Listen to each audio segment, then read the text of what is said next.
Hello, जय Hind everyone. तो कैसे हैं आप लोग? उम्मीद है आप सभी लोग बेहतरीन होंगे और अपनी पढ़ाई को बहुत अच्छे और जबरदस्त तरीके से कर रहे होंगे। जैसे कि बच्चों मैंने आप लोगों से प्रॉमिस किया था 27th ऑफ अप्रैल यानी कि मंडे से हम आप लोगों के लिए एक way to NDA series start कर रहे हैं जिसमें कि आपको कंप्लीट एनडीए साइंस का मटेरियल फ्री ऑफ कॉस्ट पढ़ाया जाएगा। तो आज उसी सीरीज में बेटा आज है हमारा डे 1 और डे 1 में कवर करने वाले हैं बच्चों हम लोग फिजिक्स में एक बहुत ही इंटरेस्टिंग और बहुत ही इजी टॉपिक होता है हमारा, ठीक है, that is units and measurement. Physics का एक काफी अच्छा और काफी इंटरेस्टिंग टॉपिक होता है जो कि होता है बेटा यूनिट्स एंड मेजरमेंट। तो आज उसी टॉपिक पे zero to advance level up to NDA level की कंप्लीट थ्योरी हम यहाँ पे कवर करने वाले हैं। साथ ही साथ हम ये भी देखेंगे कि किस तरीके से क्वेश्चन आपके नेशनल डिफेंस एकेडमी के एग्जामिनेशन में पूछे जाते हैं। तो आइए शुरू करते हैं। सबसे पहले आप लोगों के सामने बेटा दिखाई दे रहा होगा, आप लोगों से क्वेश्चन पूछा जा रहा है कि यूनिट्स एंड मेजरमेंट में आप ये कैसे पता करोगे कि व्हाट इज मेजरमेंट, मेजरमेंट होती क्या है। बेसिकली बेटा मेजरमेंट कुछ नहीं है, it is measurement is means comparing a physical quantity with a standard value. किसी यूनिट के साथ किसी स्टैंडर्ड वैल्यू के साथ कंपेयर करना, that is called the measurement. अब जैसे लेंथ हमें कितनी दे रखी है, 5 मीटर हमें लेंथ दे रखी है, इसका मतलब 5 यहां पे हमारा क्या है, 5 कोई एक वैल्यू है, 5 किसी एक वैल्यू को हम कंपेयर किसके साथ कर रहे हैं, स्टैंडर्ड यूनिट ऑफ लेंथ के साथ कर रहे हैं यानी कि मीटर। अब अगर बात बेटा किसकी आ जाती है, यूनिट की आ जाती है, तो यूनिट क्या होता है, मेजरमेंट ऑफ एनी क्वांटिटी। किसी भी क्वांटिटी की क्या होती है बच्चों, मेजरमेंट होती है, क्या, यूनिट। किस चीज में आप मेजर करोगे, ठीक है। अब सिंपल सी बात है, अगर आप लोग प्रिपेयर कर रहे हो तो आप लोगों ने पहले अपना एम बनाया होगा, अपना गोल डिसाइड किया होगा किस एग्जाम के लिए आप लोग प्रिपेयर कर रहे हो, ठीक है। ऐसा नहीं कि बस भाई यहां बुक उठाई और आपने पढ़ना शुरू कर दिया, ऐसा तो नहीं करता ना कोई भी बच्चा, ठीक है। चलिए दूसरा, अब बात आ जाती है हमारी क्वांटिटीज के ऊपर। अब ये जो हमारी यूनिट्स हैं ये फर्दर क्लासिफाई हो जाती हैं दो तरीके से, फिजिकल क्वांटिटी और डायरेक्ट क्वांटिटी। अब फिजिकल क्वांटिटीज हमारी क्या होती हैं, these are the quantities that can be measured, जिनको मेजर्ड किया जा सकता है और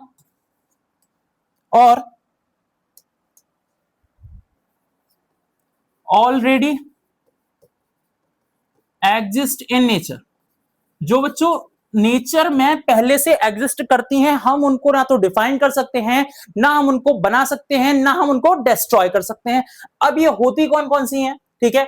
ये क्वांटिटीज एक तो इंडिपेंडेंट होती है, इंडिपेंडेंट का मतलब ऑलरेडी एग्जिस्ट करती हैं, ठीक है। Length, mass, time, electric current, temperature, amount of substance और ल्यूमिनस इंटेंसिटी, ये हमारे 7 ऐसे इंडिपेंडेंट क्वांटिटीज होती हैं, 7 ऐसी फंडामेंटल क्वांटिटीज होती हैं कि जो ऑलरेडी नेचर में होती हैं, ठीक है। अब इनकी आपको ये जो यूनिट दे रखी है बच्चों,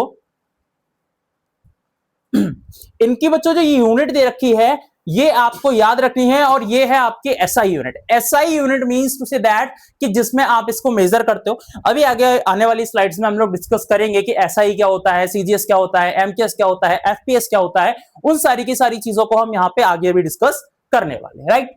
चलिए अब बात आ जाती है डायरेक्ट क्वांटिटी की। तो डायरेक्ट क्वांटिटी बच्चों वो होती हैं कि जो दूसरे पे डिपेंड करती हैं या खुद से वो प्रेजेंट नहीं होती हैं, ठीक है। अब जैसे हमारा वेलोसिटी, वेलोसिटी क्या होता है, change in displacement with respect to time. ये किसका फॉर्मूला हो जाता है बच्चों, वेलोसिटी का फॉर्मूला हो जाता है, ठीक है। फोर्स, फोर्स क्या हो जाता है, F equal ma mass into acceleration.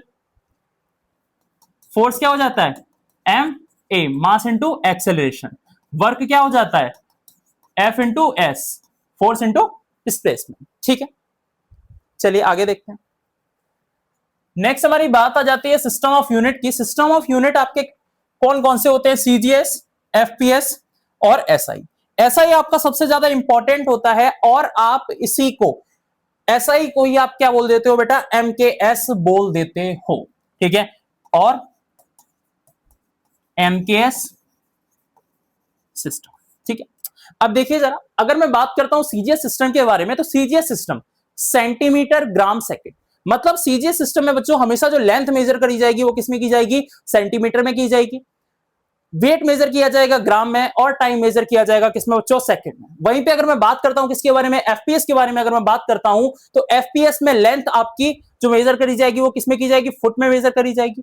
मास यानी कि वेट आपका किसमें मेजर किया जाएगा, पाउंड में मेजर किया जाएगा। और वहीं पे टाइम यहां पर भी किसमें मेजर किया जाएगा, सेकंड में मेजर किया जाएगा। ऑलराइट, अब अगर मैं बात करता हूं एसआई सिस्टम की, SI stands for standard international. मतलब एक चीज समझिए, एक छोटी सी कहानी से हम लोग समझते हैं।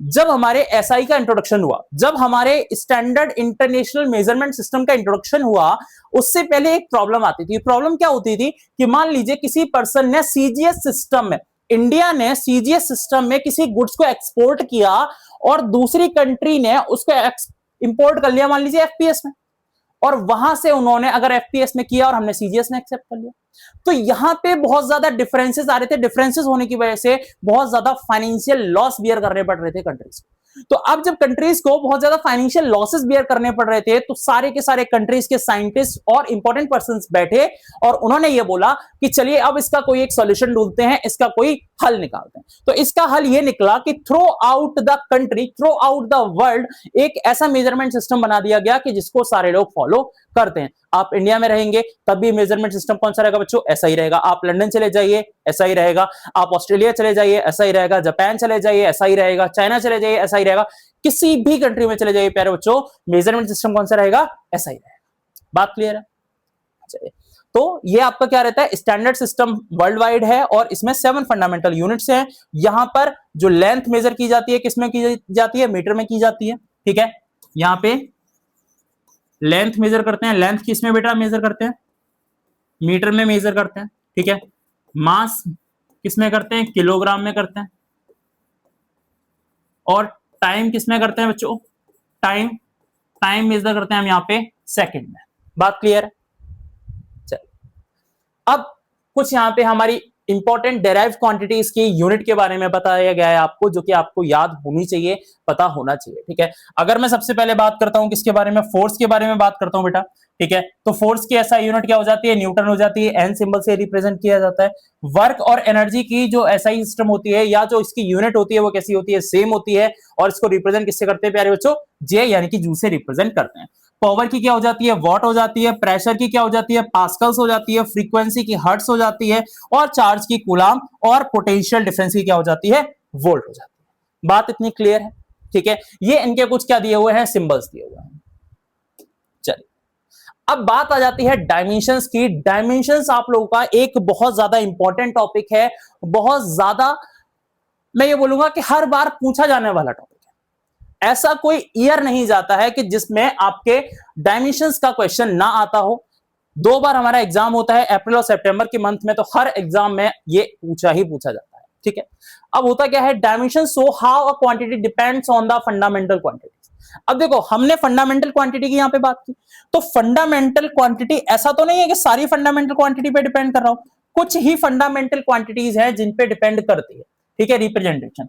अब वो होती कौन कौन सी है बेटा, पहली होती है मास, दूसरी होती है लेंथ, और तीसरा होता है टाइम। मतलब किसी भी क्वांटिटी को, किसी भी फिजिकल क्वांटिटी को एम एल टी की फॉर्म में रिप्रेजेंटेशन, एम एल टी की फॉर्म में रिप्रेजेंटेशन क्या कहलाता है बच्चों, डायमेंशंस कहलाता है उसके।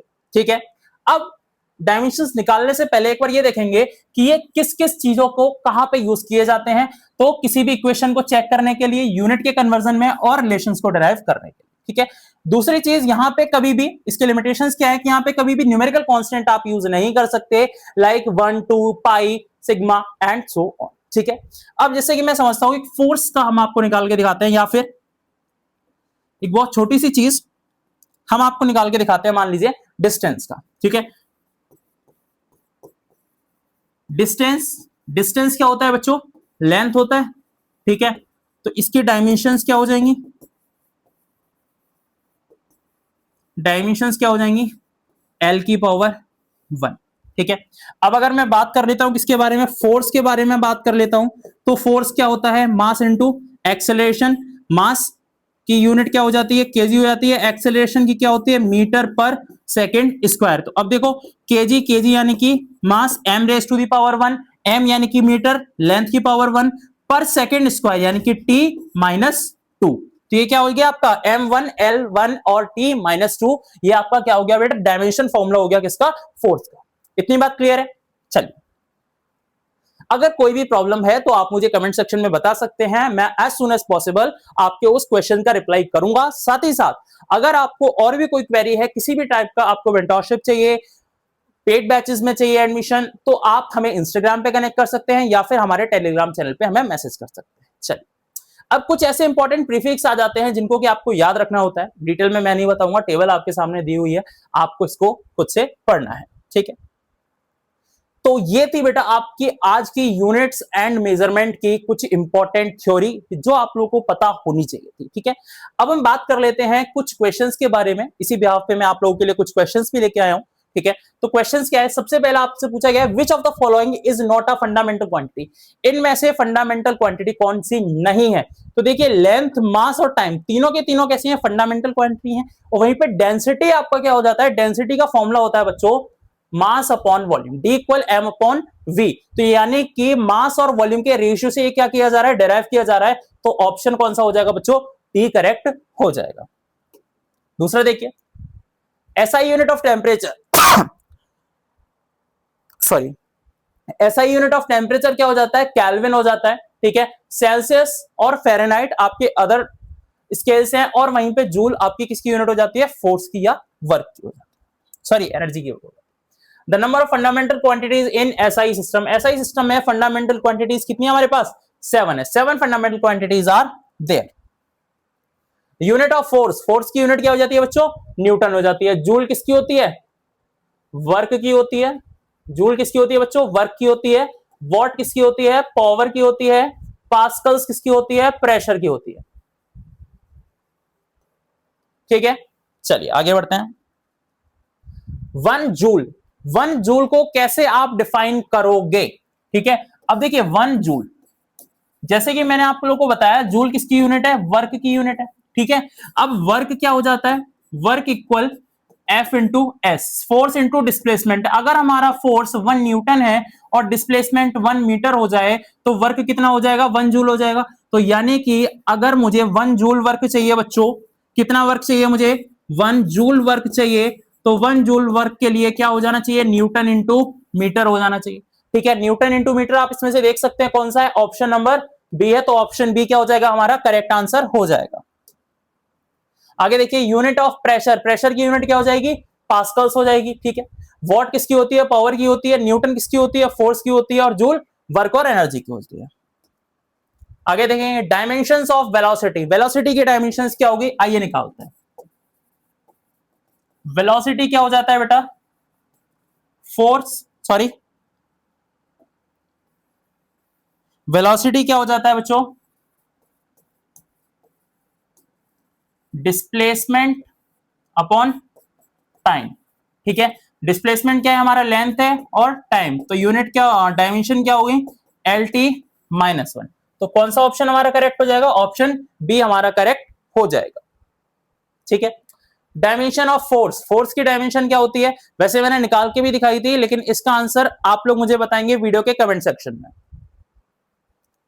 दूसरा है डायमेंशन ऑफ वर्क, वर्क का क्या हो जाएगा, देखिए फोर्स इंटू डिस्प्लेसमेंट। फोर्स आपका क्या हो जाता है, एम, फोर्स क्या हो जाता है बेटा, एम ए, नॉट एफ ए,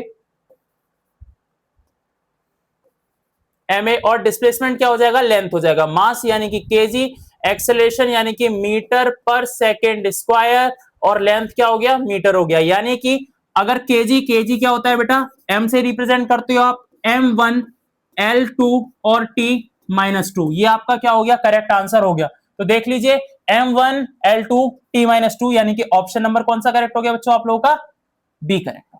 ठीक है, आगे देखिए डायमेंशनल फॉर्मूला ऑफ पावर, अरे सॉरी यहां पे बच्चों जो थोड़ा सा ये मिसप्रिंट है, डायमेंशनल फॉर्मूला ऑफ पावर ये आप लोगों को बताना है, इसमें करेक्ट ऑप्शन आप लोगों के लिए नहीं दिया हुआ है, तो ये आपका एक होमवर्क है। ठीक है, चलिए, तो ये थी बच्चों आप लोगों की आज की क्लास। आई होप आप सभी लोगों को क्लास पसंद आई होगी।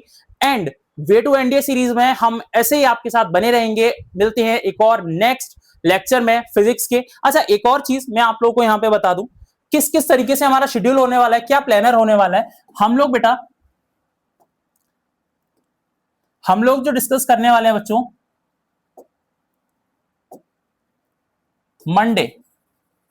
मंडे ट्यूसडे वेडनेसडे, यहां 3 दिन कराई जाएगी फिजिक्स। थर्सडे फ्राइडे कराई जाएगी chemistry. And last but not the least Saturday को आप लोगों को क्या कराया जाएगा, बायोलॉजी का आपका सैटरडे को लेक्चर होगा, बायोलॉजी की आपकी क्लास होगी। तो चलिए मिलते हैं नेक्स्ट वीडियो में, तब तक के लिए बाय बाय एंड जय हिंद।